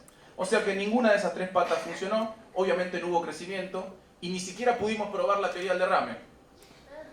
Claro, ni siquiera pudimos comprobar si la teoría, esta vez, por única vez en la historia, la teoría del derrame iba a funcionar, porque ni siquiera hubo crecimiento de la torta para que derrame, eventualmente. Pero igual ya sabemos que no derrama, así que hubiese sido más o menos lo mismo. Entonces, más allá de esta esquematización del modelo macrista, hoy nos encuentra hiperendeudados, en crisis, con desempleo, bueno, un montón de cosas que dijeron los compañeros acá y compañeras en esta mesa que no voy a repetir, pero una situación, la verdad, bastante compleja, quizá no tan profunda como en 2001, pero que se acerca rápidamente a esa situación. Por último, en ese marco general, me estoy probablemente pasando el tiempo, lo voy a hacer bastante rápido, en ese marco general hay una provincia llamada Buenos Aires, que es la principal provincia de la Argentina, que expresa más o menos el 40% del Producto Bruto Geográfico de nuestro país, que recibe solamente un 23% de coparticipación, por lo tanto genera más riqueza de la que termina recibiendo a través de los fondos coparticipables, y que más allá de los problemas estructurales que hace muchos años tiene la provincia de Buenos Aires, cuando uno repasa todas las áreas, todos los indicadores económicos, sociales, productivos, financieros de la provincia de Buenos Aires en los últimos 4 años empeoraron todos. Deuda, ¿sí? Pasó de 9.000 millones de dólares a 12.000 millones de dólares, pero además concentrada en dólares, 83% de la deuda de la provincia de Buenos Aires está nominada en dólares, se achicó la madurez, es decir, los vencimientos de los pagos de servicios e intereses es más corto. No tenemos hoy claro cómo va a cerrar el ejercicio económico. Primero que no hay datos, las estimaciones muestran que es entre 50.000 millones y 80.000 millones de pesos lo que está faltando para cerrar la caja a fin de año, ¿sí? A pesar de que la gobernadora está diciendo que va a dejar en la caja dos nóminas salariales, 2 meses de nómina salarial, la planilla puede ser, y el aguinaldo. Bueno, hoy le faltan entre 50.000 y 80.000 millones de pesos para hacer el cierre anual. La producción, están cerrando en los últimos meses 140 pymes por día en la provincia de Buenos Aires, ¿sí? Es una brutalidad, nosotros lo hemos estado viendo en las recorridas y ahí puedo contar 20.000 anécdotas de ir a fábricas, a pymes, a fábricas más grandes que se van achicando, que están vendiendo la maquinaria por chatarra, maquinaria nueva, no amortizada, la venden por chatarra, o la tienen parada, etc. Salud, falta de insumos, menos cobertura de medicamentos. Tenemos hoy en día un brote de sarampión en la provincia de Buenos Aires, una enfermedad medieval. Nos llevaron 2.000 años atrás, a ellos les gusta, 1.500 años atrás nos llevaron, a ellos vienen que les gusta poner los últimos 70 años, bueno, son 1.500 años, nos han hecho retroceder, 1.500 años. Educación, sabemos todos los problemas de infraestructura edilicia, los problemas salariales que tienen los docentes, las actividades adicionales a enseñar que tienen que tener los docentes para contener alimentariamente y contención general a los chicos y las chicas en las escuelas. Seguridad, que parecería ser su caballito de batalla. Cuando uno mira números propios de la procuración bonaerense, observa que aumentaron todos los delitos en la provincia de Buenos Aires, todos los delitos. Ellos dicen que combaten el narcotráfico, incautaron más droga, pero el consumo aumentó. O sea que hay algo que no me cierra. Se incautaron, ¿será que está circulando más droga? Básicamente. Incautaron probablemente un poco más, pero está circulando mucho más, me parece. Porque el problema de la droga en los barrios no lo han solucionado, sino que se ha empeorado bastante. En materia de empleo, tenemos a la provincia de Buenos Aires con 12,7% de desempleo. Bueno, podría seguir el VA, pero podría seguir con 20.000 cosas que estamos viendo en la provincia de Buenos Aires en las recorridas, pero voy a cerrar acá. Lo que estoy diciendo en materia de diagnóstico es que el mundo está feo, la región ni que hablar, la Argentina ni te cuento, y la provincia de Buenos Aires mejor que ni lo diga. Pero somos optimistas. Pero, por lo tanto, tenemos desafíos bastante complejos, ¿sí? Políticos y económicos. Lo voy a hacer breve porque ya Axel lo ha dicho miles de veces, ha hablado de sus propuestas, de sus políticas, etc. Tenemos uno que no solo es para la provincia, sino que me parece que es para la región sobre todo y para la Argentina, y que lo voy a poner en los términos en que lo han instalado, en que lo instaló la derecha. Me parece que tenemos que cerrar la grieta, ¿sí? Y la grieta se cierra con política. Otras sociedades la cerraron con guerras civiles, la grieta. No es lo que estamos queriendo ni pensando ni para la región ni para la Argentina. La grieta se cierra con política. Y vuelvo al ejemplo que di antes.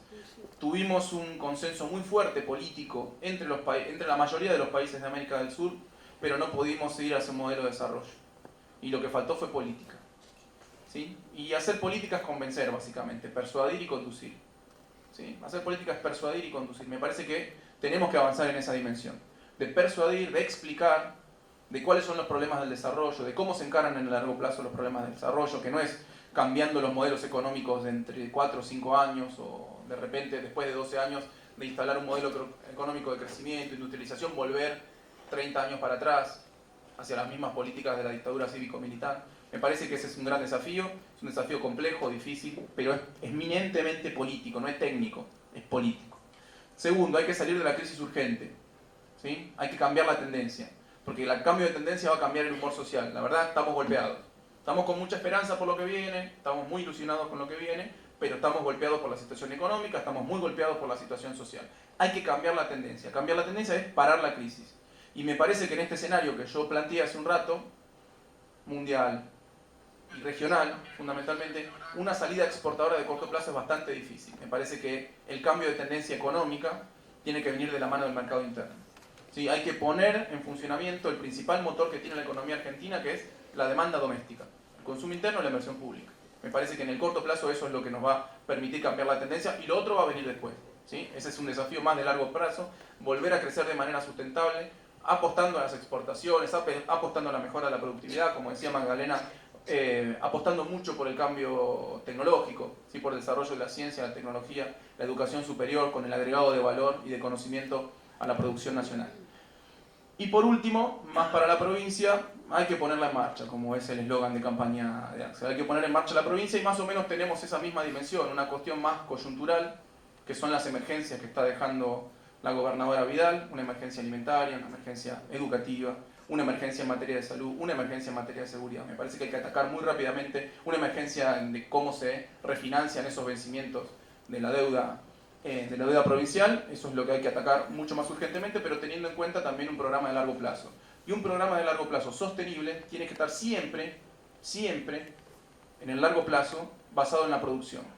Digo, porque no solo, la asistencia social está muy bien en épocas de coyuntura de crisis, pero lo que te permite sostener el ritmo de crecimiento y el desarrollo en el largo plazo es la generación de empleo genuino, bien remunerado, formal, con los derechos laborales que se cumplan. Me parece que es eso, y me parece que hoy tenemos, más allá de los contenidos, un desafío importante, que es algo que nosotros vimos que está haciendo López Obrador en México. Hay que robarle la agenda a la derecha. Hay que robarle ciertos puntos de la agenda a la derecha. Hay que hablar de reforma laboral, sí, hay que hablar de reforma laboral, pero hay que hacer una reforma laboral progresista, que le devuelva los derechos a los trabajadores. Hay que hablar de reforma fiscal, sí, claro que hay que hablar de reforma fiscal, sí, pero tiene que ser una reforma fiscal progresiva, en donde paguen los que más tienen, mucho menos que los que menos tienen. Hay que hablar de reforma jubilatoria, sí, devolviendo los derechos y la remuneración a los jubilados. Hay que hablar de los valores de la derecha, claro. Hay que hablar de austeridad, sí, pero no la austeridad que dice el FMI y la Troika en Europa, que es ajuste y recorte. Es austeridad en el gobierno, real austeridad en el gobierno. Hay que hablar de transparencia, sí, claro, y tenemos que ser los más decididos en combatir la corrupción. No le podemos regalar esa agenda a la derecha, porque además ellos no son transparentes, ni eficientes, ni impolutos, mucho menos, ¿sí? Menos en este gobierno. Así que me parece que tenemos desafíos de forma, desafíos de contenido. Lo que viene, y esto me animo a decirlo solamente y pura y exclusivamente para el gobierno de la provincia de Buenos Aires, si es que a Axel le toca ganar, va a ser un gobierno muy austero, de mucha cercanía, muy sacrificado, muy comprometido y muy transparente. Y después veremos con qué nos dejan y cómo avanzamos. Pero las prioridades las tenemos claras, el diagnóstico más o menos claro, porque no hay mucha información que esté publicando la gobernadora Vidal, pero lo que sí tenemos claro es ese compromiso, ese sacrificio, esa austeridad, esa transparencia y esa cercanía que vamos a tener con el pueblo. Muchas gracias. Gracias. Carlos Bianco, le damos la palabra para cerrar a Carlos Soler. Bueno, buenas noches a todas y todos. Los agradecimientos de rigor los abreviamos también para no agobiar. Y creo que a esta altura ya seguir haciendo análisis crítico de lo que está terminando casi deja de tener sentido. Es decir, lo dijeron los compañeros, todos los que fueron interviniendo, y realmente este gobierno batió récord en todo, ¿no? Es decir, récord de deuda, récord de desempleo, récord de pobreza, récord de indigencia, récord de hambre. Es Es decir, no le faltó ninguna. Récord de alineamiento subordinado a los Estados Unidos principalmente y al Fondo Monetario, pérdida de la soberanía hasta niveles alarmantes, vergonzantes.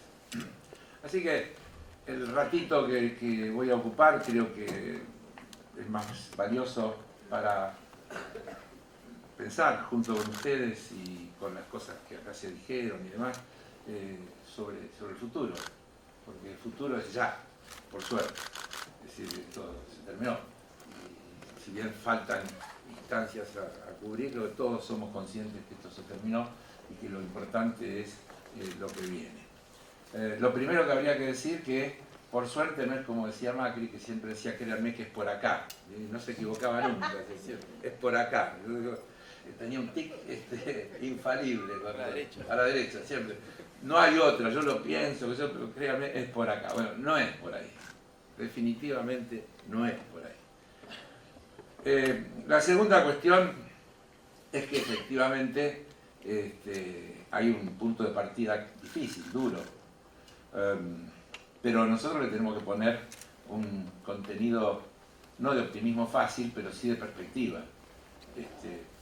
Yo también coincido en que pensar que la salida de la Argentina viene por la vía del crecimiento o del boom exportador no tiene en cuenta la realidad de lo que está pasando en este momento en el mundo. Ayer mismo la nueva persona a la que deberíamos enamorarnos si Macri siguiera en el gobierno, la Cristalina que reemplazó a la Cristina, nos anunció que en el 2020, como consecuencia del conflicto entre China y Estados Unidos, se van a perder algo así como 700.000 millones de dólares, algo así como el Producto Bruto Suizo, que se va a evaporar. Y también tiró, como al pasar, un dato tremendo. Dijo que como producto de la desaceleración de la economía, que es la desaceleración sistémica o algo así, programada, no sé cómo diablos es un término, la crisis de deuda del sector privado puede generar un déficit, una mora, quebrantos de 19 billones de dólares, lo dijo ella, 19 billones de dólares, y agregó lo que es más que la crisis que hubo en el 2008-2009 desde el punto de vista de los quebrantos que puede haber como consecuencia de la desaceleración de la actividad económica producto de ese conflicto y de otras cuantas cosas más, además del conflicto. Es decir, que pensar que la salida viene por lo externo, por lo menos para el corto plazo, a mí me parece que no es por ahí. Pero sí es por el lado de un fuerte fortalecimiento del mercado interno, que tiene todas las condiciones para poder hacer ese arranque, entre otros, la ociosidad del 50% del aparato productivo, que lleva a que ni siquiera hagan falta inversiones para arrancar, porque las tenés las máquinas, hay que ponerlas a funcionar. Para eso hace falta consumidores, para que esas empresas tengan demanda e interés en ponerlas a funcionar y tomen gente, y esa gente se convierta a su vez en nuevos consumidores y pongamos en marcha un ciclo positivo de la economía.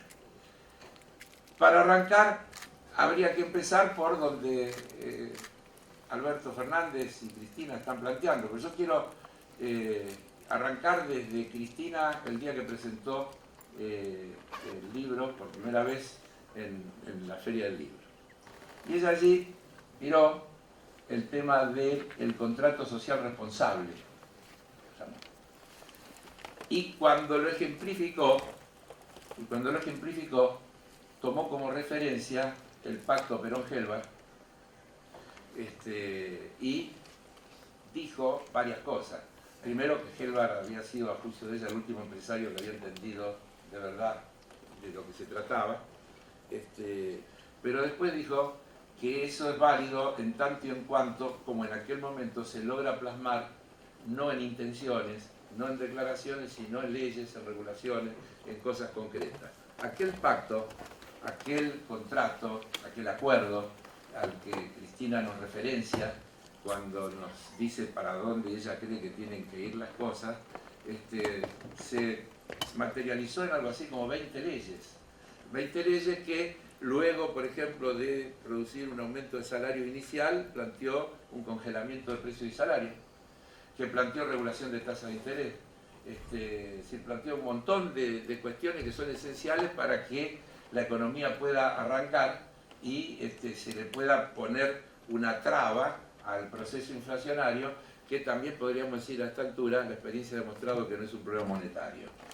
Para decirlo de una sola vez, si hacía falta algo, uno podría decir que la crisis del 2008-2009 mostró que no era monetario porque Estados Unidos metió 80.000, 90.000 millones de dólares por mes durante varios años y no generó inflación, y aquí con toda la restricción monetaria que se plantearon, la inflación está desbocada. Es decir, tomando los dos ejemplos, sería fácil decir que por lo menos no es solamente monetario, sin subestimar la importancia que el tema monetario puede tener. Entonces vuelvo, creo que el diálogo, la concertación, el acuerdo social que se plantea como un punto de partida inicial e indispensable es correcto. Pero lo quiero decir con toda la claridad porque me parece que para eso son este tipo de reuniones. Ese pacto social no es un acuerdo entre la CGT y la UIA. A mi juicio tiene que ser un acuerdo entre todos los actores sociales.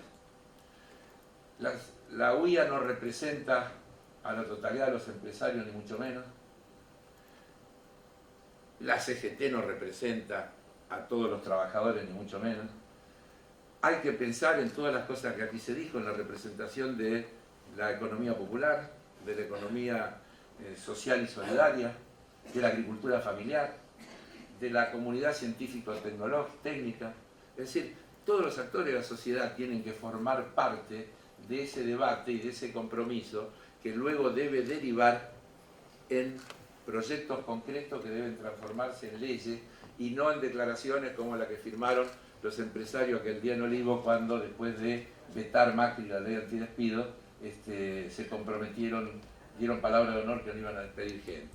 Acá no se trata de palabras de honor, se trata de legislar con sentido claro y desde el punto de vista de esa legislación trabajar luego para que eso se cumpla. Creo que hay que insistir en esa idea porque se podría llegar a un acuerdo de cúpulas y ese acuerdo de cúpulas como mínimo va a ser insuficiente y como mínimo no va a tener en cuenta la gravedad de la situación y tampoco está teniendo en cuenta la diversidad de actores y la diversidad de intereses que esos distintos actores tienen y que deben ser tenidos en cuenta y que deben estar representados en ese acuerdo. Para mí es una condición indispensable para que eso efectivamente pueda funcionar. Me parece muy interesante esto que dio a conocer Alberto anteayer, que es el Plan Argentina sin Hambre. Porque por primera vez no se trató solamente de un planteo de los qué, sino que hubo una enorme enumeración de los cómo. Yo digo que esto de los qué y los cómo, Macri iba a eliminar la pobreza, el desempleo, iba a eliminar los impuestos, iba a ser todo un mundo de maravilla el que iba a plantear. Nunca dijo cómo lo iba a hacer. Y no hay ningún gobernante ni aspirante a gobernar que no diga en los que lo que quiere es bienestar, felicidad, que todo el mundo esté mejor, etcétera, etcétera, etcétera. Las diferencias aparecen cuando aparecen los cómo. Los cómo son los instrumentos, son qué se va a hacer. Entonces, cuando se anuncia el Plan Argentina sin Hambre, primero una consideración. Que la Argentina tenga que haber un plan Argentina sin hambre es una vergüenza fenomenal. Si uno podría sintetizar lo que han sido estos 4 años de macrismo, podríamos decir que en agosto tuvimos el récord de fuga de capitales, y hubo que sancionar una ley de emergencia alimentaria. Sí, creo que es un dato que por sí mismo resume a dónde nos llevaron esas políticas. Esas políticas que hicieron que Macri vaya a Japón, por ejemplo, en la última reunión del G20 y diga que Argentina produce alimentos para 400 millones. No solo eso, sino que estamos en condiciones de producir alimentos para paladares exigentes. Y al mismo tiempo las Naciones Unidas daba a conocer ese dato del aumento de 7 millones de argentinas y argentinos que habían entrado en insuficiencia alimentaria, lo cual es una verdadera vergüenza. ¿Por qué digo que me parece que el plan Argentina sin hambre es una muestra de cómo yo creo que deberían ser todas las cosas que se plantean? Porque viene con un montón de cosas muy concretas. Solo les leo rápido algunos títulos. Primero, regulación del precio de la canasta básica de alimentos. Segundo, creación por ley del programa Precios Cuidados. Tercero, fortalecer y ampliar la tarjeta de alimentación.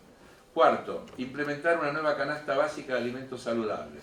Crear una gran red de círculo de productores locales y consumidores para comprar a precios baratos. Refuerzo alimentario escolar. Elaborar una canasta básica alimentaria de primera infancia. Implementar la devolución del IVA a la familia, etcétera, etcétera. Son 30 y pico de puntos concretos que incluyen impulsar la ley de la economía social, solidaria y popular, por ejemplo, ese es uno de los puntos que están planteados. Facilitar el acceso a los trabajadores autogestionados en el proceso de legislación de sus organizaciones en el marco de la ley de cooperativas, etcétera, etcétera, etcétera, etcétera. Entonces me parece que ese es el modelo, digamos, empezar a ver los temas con las políticas con las que se van a llevar a la práctica y asumir que todas esas acciones van a generar conflictos porque hay intereses en pugna. No es cierto. Es maravilloso que queramos terminar con la grieta, pero el conflicto existe y la puja distributiva va a estar presente durante todo el tiempo. Porque en definitiva la puja distributiva es la llave y la matriz de todos los conflictos que enfrenta una sociedad. Porque el problema siempre de las políticas económicas es cómo se acumula y cómo se distribuye. Yo lo digo, lo repito incansablemente, hoy tenemos un mundo que justamente no es un mundo de escasez, es un mundo de injusta distribución, es un mundo de exceso de bienes y servicios horriblemente distribuidos. Evo Morales lo dijo el otro día en Naciones Unidas, algo que todos repetimos y sabemos, pero él tuvo el coraje de decirlo allí. Habló de la vergüenza que era este mundo de 26 tipos que tienen la riqueza de 3.800 millones de personas. Entonces, a escala global, si no se cambia eso, el tema no se resuelve. Y a escala local pasa lo mismo. Por ejemplo, se plantea el tema y ya se armó el debate alrededor del impuesto a los bienes personales. Vamos a llamarlo con el nombre que tiene que tener, es el impuesto a la riqueza. Es el impuesto a la riqueza. Lo que hay que hacer es lo que Alberto Fernández aclaró ayer, creo. Hay que poner un buen mínimo no imponible. La casa y el auto, dijo él, no deberían estar grabados. Y de ahí para arriba debe haber una política impositiva con progresividad agresiva que genere los recursos para poder llevar adelante luego los planes, porque no hay forma de hacer política social sin plata. Y esa plata, la riqueza acumulada, es la consecuencia de la ganancia. No vino del cielo, no salió de la nada. Todo eso es ganancia, como la plata que se fue para afuera, los 300.000 millones de dólares de argentinos que están en el exterior. Primero, la ganaron aquí. Entonces, no nos hagan mal el cuento de que se la llevan porque no hay seguridad jurídica, porque no tienen confianza, porque para ganarla aquí había seguridad jurídica, había espacio, había todo. Y resulta que después, 300.000 millones. ¿Ustedes se dan cuenta de lo que eso significa para un país como la Argentina? ¿Qué necesidad de inversión externa tendríamos si esos 300.000 millones de ganancia, de riqueza generada en el país, se hubieran reinvertido en el país? Porque nosotros, tal vez con un poco de chauvinismo, podamos decir que no somos Somos un país atípico. No somos un típico país en vía de desarrollo. Y por eso yo, cuando se habla incluso de las soluciones, como el tema de la deuda, la solución a la portuguesa, la solución a la uruguaya, yo digo, de una vez por todas tenemos que plantear que lo que nosotros necesitamos es una solución a la Argentina.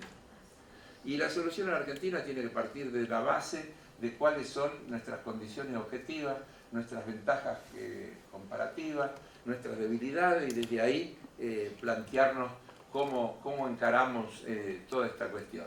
La primera es recuperar la idea de que somos un país soberano.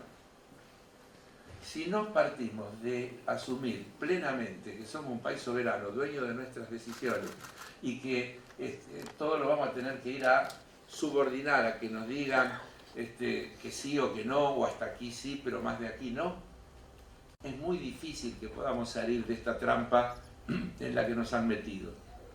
Entonces, recuperar el sentido y la noción de nación soberana no es declamativo. Hoy tenemos una cosa que para mover la tasa de interés, el presidente del Banco Central le tiene que pedir permiso al Fondo Monetario. Es una locura. Por eso quieren modificar la Carta Orgánica del Banco Central, querían, ya no lo van a poder hacer, para hacer lo que ellos llaman aumentar la independencia del Banco Central. ¿Independencia de quién? ¿Para depender de quién? Está clarito. Para que un futuro gobierno de corte nacional y popular no pueda tener injerencia sobre ese Banco Central, que solo va a ser dependiente de las cosas que le diga el Fondo Monetario Internacional que puede o no puede hacer. Entonces, recuperar con orgullo la noción de nación soberana es una cuestión que tenemos que ayudar todos a construir, y terminar con esta cuestión de esa dependencia cultural que incluso nos ha abrumado y que termina haciendo sentir que si no lo haces con el acuerdo de ellos no se puede. Y yo creo que eso lo tenemos que desterrar. La otra cuestión que me parece fundamental es que nos debemos una discusión de fondo sobre un tema básico que se emparenta con varias de las cosas que acá han dicho los compañeros. Los servicios públicos. Los servicios públicos tienen connotaciones diversas. Primero, son servicios públicos esenciales, son derechos humanos. Si estamos hablando de agua, estamos hablando de energía eléctrica, estamos hablando de gas. Tenemos que salir del concepto de que son una mercancía. Nos han instalado la idea de que son una mercancía, y si son una mercancía no son un derecho. Por eso hablo que es una discusión de fondo la que tenemos que darnos. Creo que no es para mañana, ni es lo que hay que hacer el 11 de diciembre. Tal vez lo que sí hay que hacer el 11 de diciembre es decir, desdolarizamos las tarifas. Se acabó la dolarización de las tarifas. Correcto. Es un punto de partida. Pero ¿no habrá llegado el momento de poner en debate quiénes deben ser los prestadores de los servicios públicos? Porque nos hicieron el cuento en los 90, cuando Neustadt nos convenció a doña Rosa de que no importaba de quién eran, sino de que fueran eficientes, etcétera, etcétera. Y eso llevó adelante todo ese proceso de privatización de los servicios públicos, que hizo que una empresa como Obras Sanitarias de la Nación, creada para proveer de agua potable a la población, se convirtiera, y piénsenlo, porque en el mismo edificio, con los mismos técnicos, con los mismos productos químicos para purificar el agua, con los mismos caños para trasladarla, era una empresa que pasó a vender agua, a ganar plata vendiendo agua.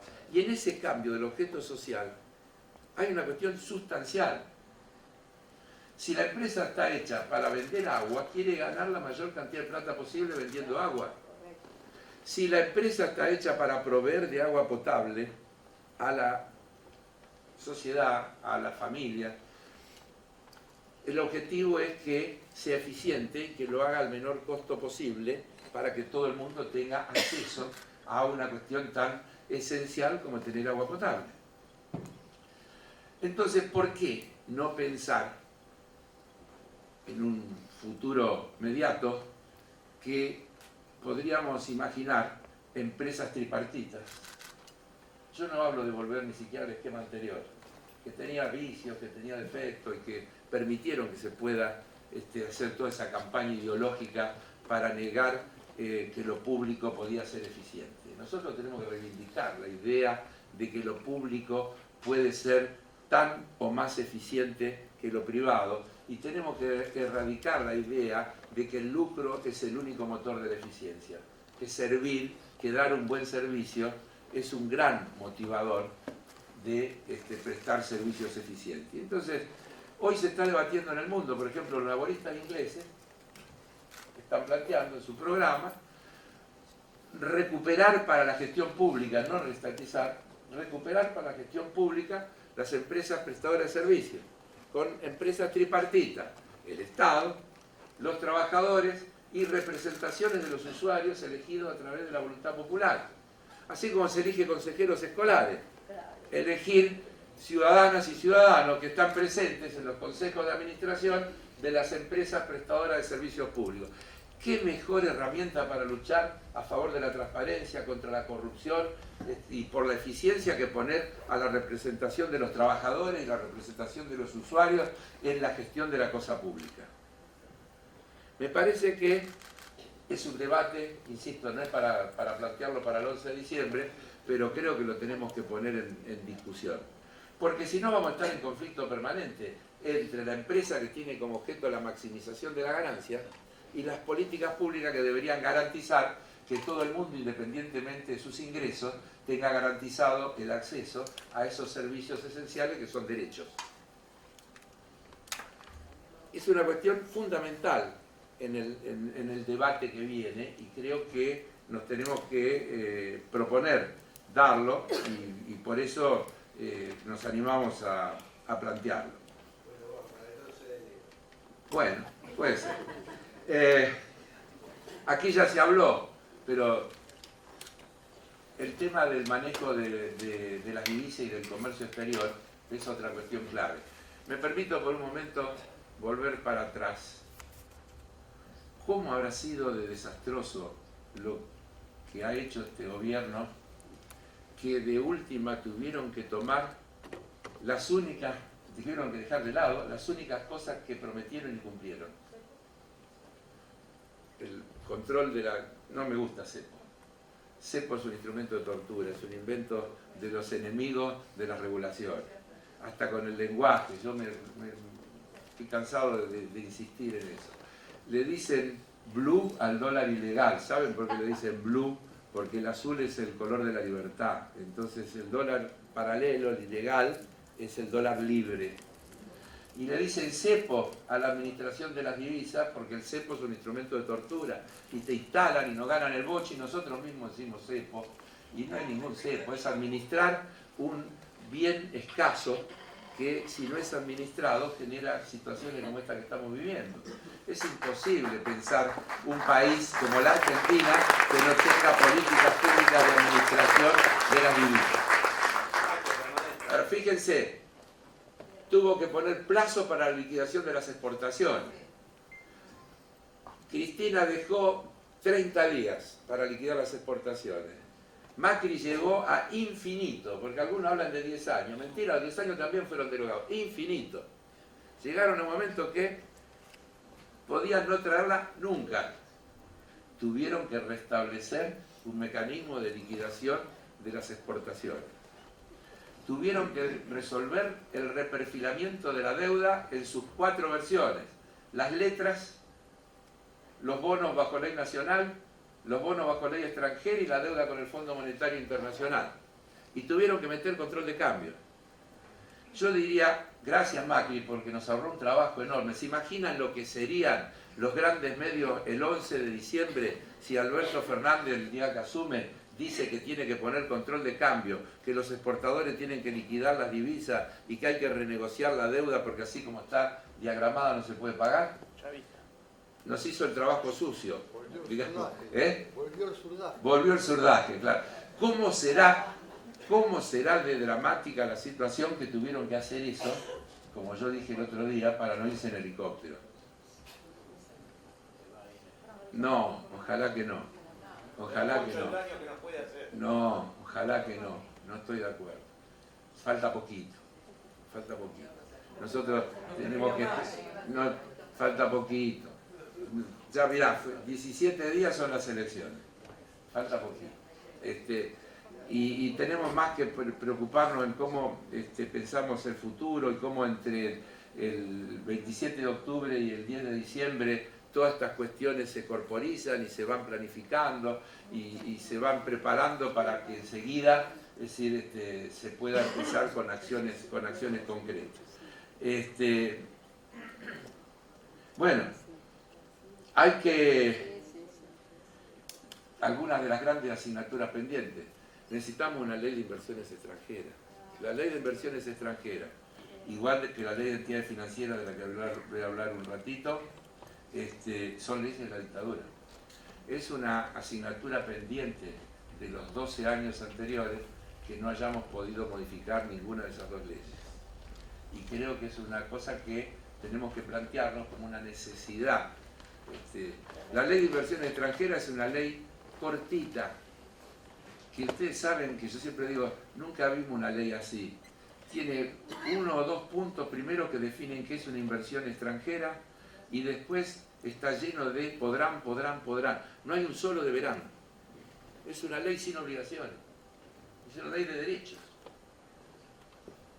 Es una cosa tan sensible como las inversiones extranjeras. La ley de entidades financieras, nosotros presentamos un proyecto, lo acompañamos con 1.027.000 firmas. Es decir que tenía respaldo. De verdad. Así fuimos al Congreso con carretillas, con carpetas. Y bueno, no pudimos. ¿Por qué se necesita? Bueno, si hay una cosa que es crítica es toda la cuestión del sistema financiero. La financiarización de la que aquí se ha hablado tiene su expresión local amplificada. Y hace falta, lo discutimos mucho en la etapa anterior, el gobierno estaba convencido que con la reforma de la Carta Orgánica del Banco Central alcanzaba. Y algunos sosteníamos que no. La reforma de la Carta Orgánica del Banco Central fue excelente.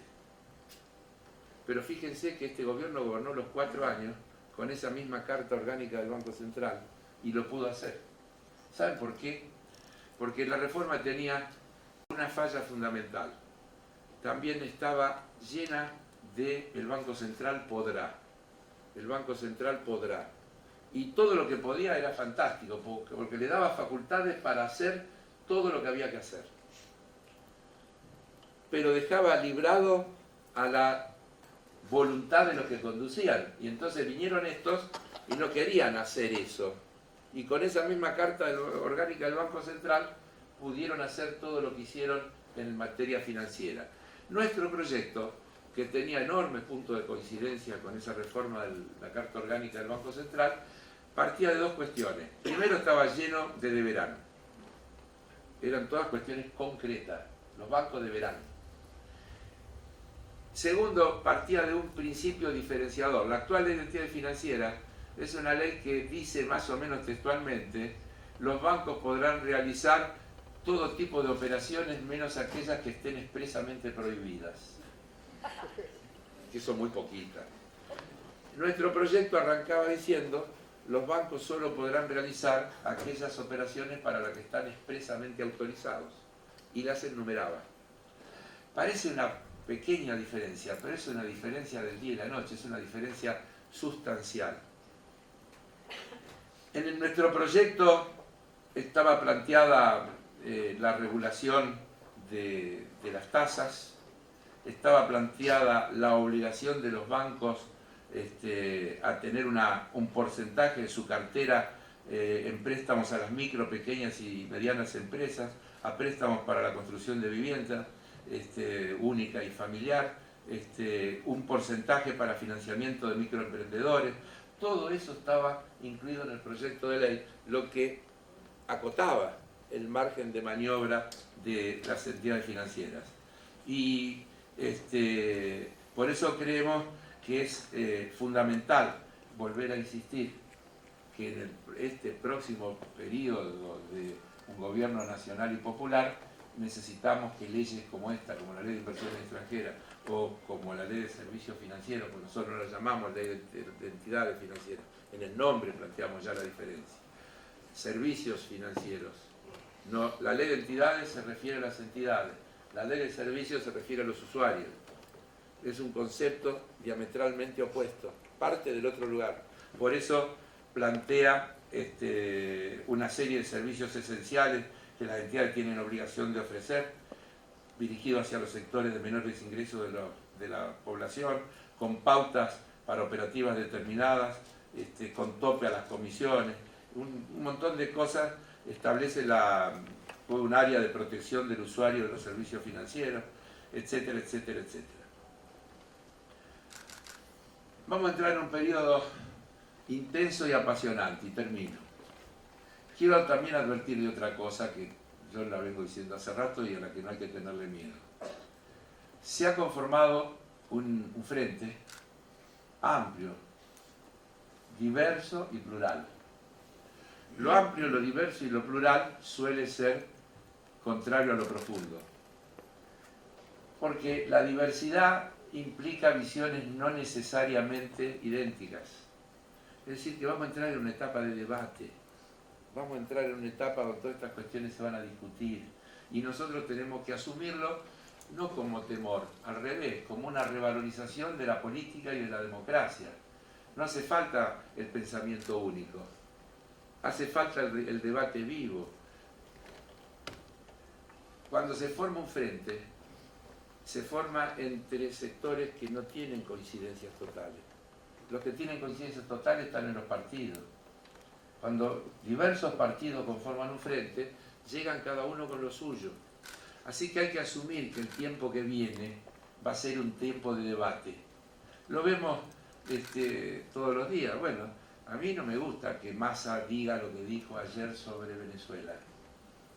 Realmente no me gusta y no es la posición que tiene Alberto Fernández ni que tiene Cristina. Es distinta. Y son cosas como esas. Va a haber conflicto, digamos, confrontación, discusión, debate, y nosotros tenemos que asumirlo como actores de ese debate con nuestras propias opiniones y participar de manera activa y no creer que la cosa pasa por el alineamiento automático de que todo lo que nos proponen hay que tomarlo como viene. Acá Bianco dijo, y yo compartí, por ejemplo, Alberto Fernández habló el otro día de la salida exportadora, y yo la verdad no la veo. Yo creo que el acento tiene que ser, como lo dijimos, en el fortalecimiento del mercado interno. Y ese fortalecimiento del mercado interno es ponerle plata a la gente en el bolsillo y a trabajar sobre los precios para que la inflación no se coma los aumentos y que podamos entrar en una cierta normalidad de las variables de la economía. Bueno, son opiniones, es un frente, todos tenemos derecho a tener nuestros puntos de vista y por estar en el frente no tenemos que dejarlo colgado en la puerta. Lo que no tenemos que dejar colgado en la puerta son los principios. Lo que no tenemos que dejar colgado en la puerta es nuestro sueño, que se parece a aquel que dijo Néstor Kirchner aquel día, ¿no? Sueño con un país normal. Y un país normal es un país donde todo el mundo tiene garantizado trabajo, salario digno, salud, educación, vivienda, esparcimiento. Eso es un país normal.